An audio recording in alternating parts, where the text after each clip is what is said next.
Today I'd like to tell you a little bit about the frequency of a wave and what our ears and eyes interpret that as. So, frequency is simply how many or how often a disturbance gets repeated. So, the symbol for frequency is the letter F. That one kind of makes sense.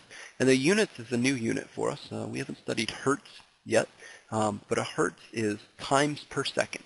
So, how many disturbances per second, how many waves per second, how many up and downs per second, whatever. Something's per second is what hertz is.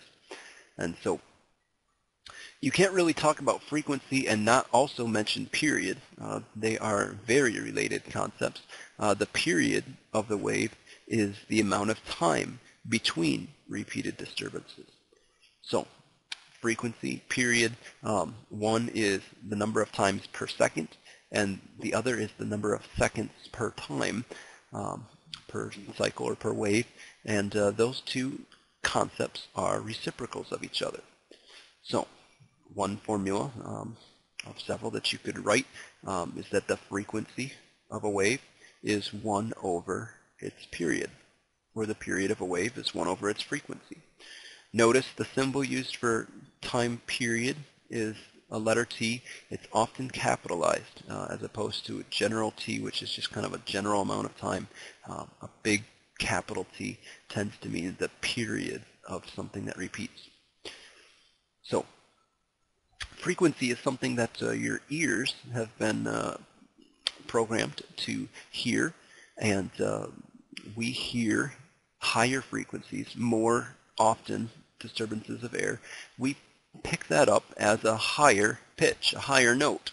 And then lower frequencies we tend to pick up as lower notes. Just one quick example of that. If you were to go onto a piano and play the A, that's right above middle C, it would vibrate the air 440 times per second. That's what 440 hertz means. Now, humans have a remarkable range of hearing. We can hear from anywhere down to about 20 times per second, 20 vibrations per second, anywhere up to close to 20,000 times per second. So here's a kind of a picture that helped me kind of visualize that. I play piano, so I kind of set that up next to a piano to see. So here's middle C, the A that I just talked about, that was 440, it's right here. And a young student will be able to hear the most. They can hear anywhere from about 20 to about 24,000 hertz, which ends up being several octaves higher than the piano. Middle-aged men tend to have a little less hearing. That is of the higher frequencies. They can't pick up those high frequencies anymore. And then older men and women have reduced those high frequencies even further, but they still should be able to pick up the whole range of the piano and a few notes beyond. So you may have experienced this. Some ringtones are designed to be an extremely high-pitched noise, and that is so that if it falls in this range, 20,000 hertz or something like that, maybe you can hear it, but your teacher can't hear it, so you think you're getting all sneaky and getting away with something in class using your phone. We have also sometimes used that against you.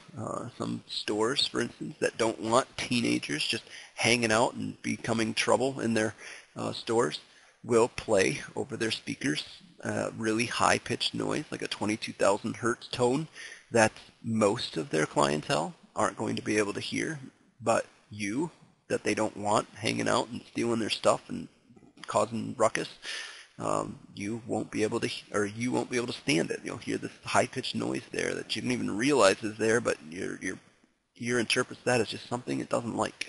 And so, anyway, just high frequencies tend to diminish with time.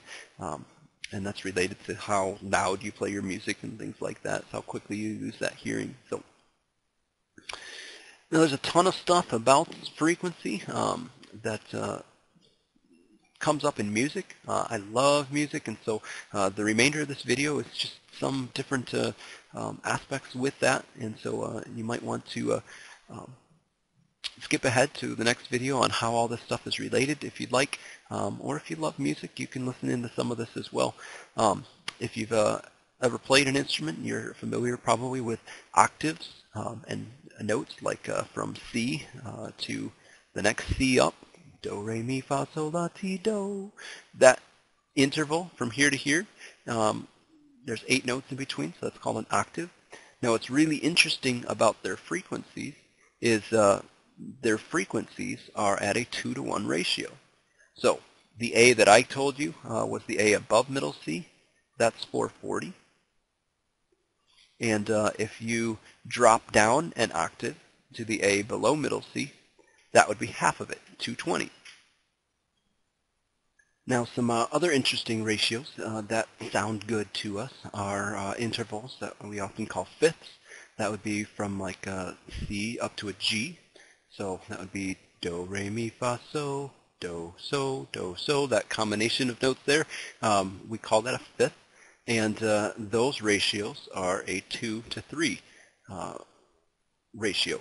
So if when I play guitar, for instance, my strings are tuned, actually not my guitar, I'm sorry, my guitars are strung fourths apart, but violins, for instance, are strung fifths apart, and to go from the A string up to an E string, next highest up note, you don't really have to think about this, but you could calculate what its frequency is. So this would be a 2-to-3 ratio, and you could set up an easy proportion and solve. 2 times x is equal to 440 times 3, and so the E here, which would be the next string up, would be at 660 hertz. So a fourth, which is what a lot of my guitar strings are separated by, that'd be from do to fa, do, re, mi, fa, do, fa. That fourth is a 3-4 ratio, and from do to mi, do, re, mi, that's a third. Those two things are a 4-to-5 ratio. A minor third, so do, re, mi, kind of a sadder sounding third, that would be a 5-to-6 ratio, and so forth. And you can combine these sorts of things too. A very common triad would be to play a first, a third, and a fifth. And when you've got those 3 notes, that forms a beautiful 2-3-4 ratio. And so you can kind of hear, actually, no, it's a 3-4-5 ratio. I don't quite remember it. There's a whole lot of theory there that is hidden. But anyhow, just form these beautiful ratios, and we hear them, and it sounds good. And when you're a little bit off from that, if you play instead of 660, you play 655, your ear doesn't like that. It doesn't sound as right. It sounds out of tune. So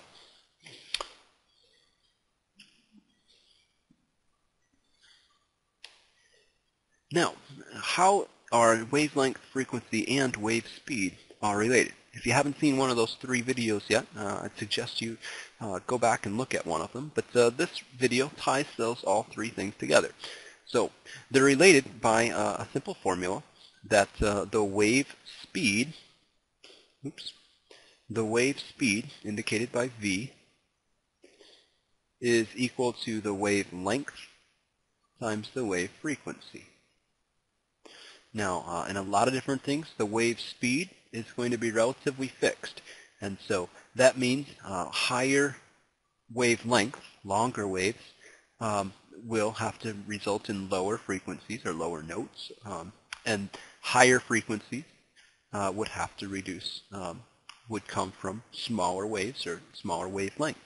And so that's why in musical instruments, for instance, higher pitched instruments tend to be smaller, or caused by smaller strings, or by shrinking the length of a tube that you blow through, or something like that. So let's use that formula in a few calculations. Here's an example of an ocean wave. So suppose an ocean wave is traveling by, and for whatever reason we know that speed is 6 meters per second, and then we are hit by another wave 5 seconds later. What's the wavelength? What's the distance between those waves? So let's see if we can identify what we've been told. We've been told a wave speed, that's a V, and we're told that the next wave comes 5 seconds later. So 5 seconds is actually an example of a period. 5 seconds in between waves. It's a period. So if t is equal to 5, we can figure out the frequency. Frequency and period are related. If you know one, you should know the other. That would be 1/5, or 0.2 hertz. And then we know v. V is the wave speed. And so we can figure out what lambda is by using that formula. So wave speed is equal to frequency times lambda. And so we know the wave speed is 6. The frequency is 0.2. And lambda is what we get when we divide 6 by 0.2. That worked out to be roughly 30 meters. So from one peak of one wave to the peak of the next wave is a distance of 30 meters. So here's one that I calculated from my guitar. So I actually knew the frequency of the note and then used that and kind of reverse engineered to figure out what the speed of the wave traveling through my guitar string was. But here I'll give you the speed and its distance and have you calculate what note I played. So wave speed is, in this case, the 180. The wave length is told to us is 0.8. And the frequency is what we're trying to find. And so using that formula, 180 is equal to 0.8 times frequency. And so divide both sides by 0.8. This one I don't have memorized, so let me do that quick. 180 over 12, no, not over 12, over 0.8 is 225 hertz.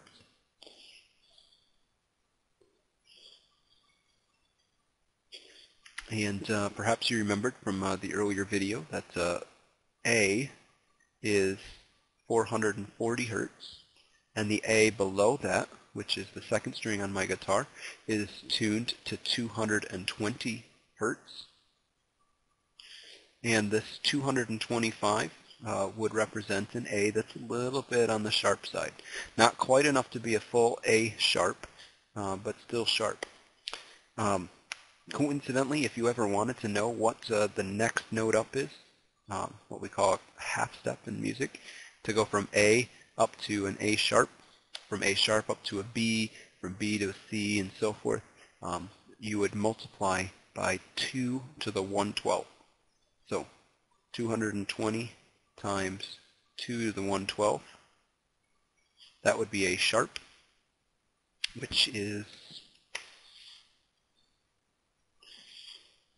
2 raised to the parentheses 112. Oops.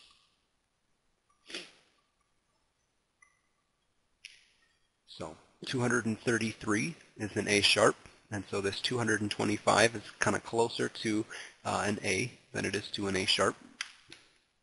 If we multiply by 2 to the 112th again,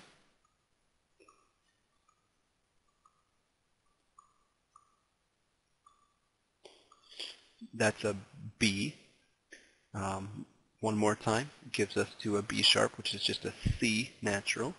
Raising it again gives us a C sharp.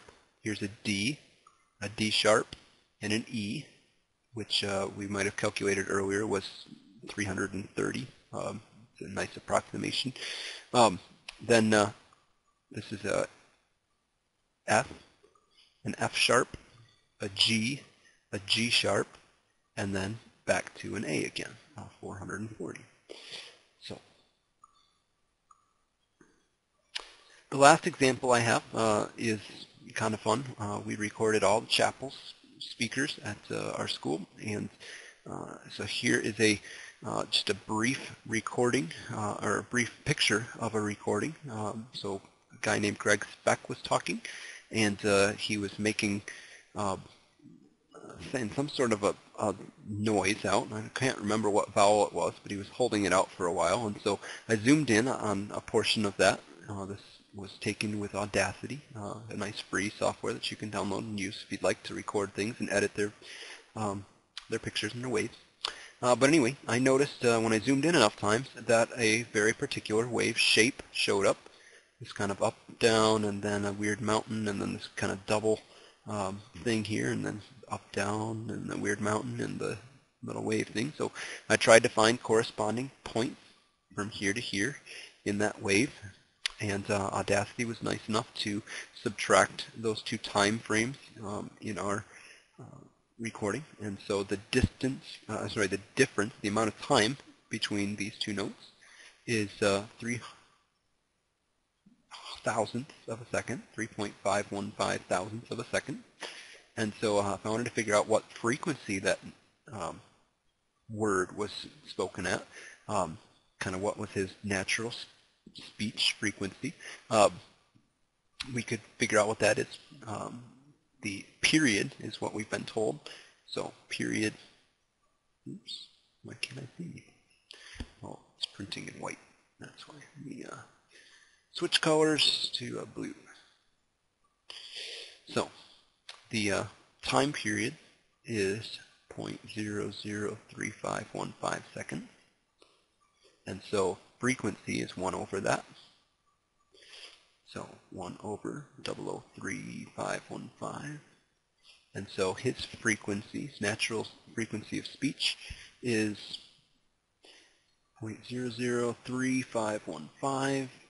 Is about 284 hertz. So pretty close to the middle C.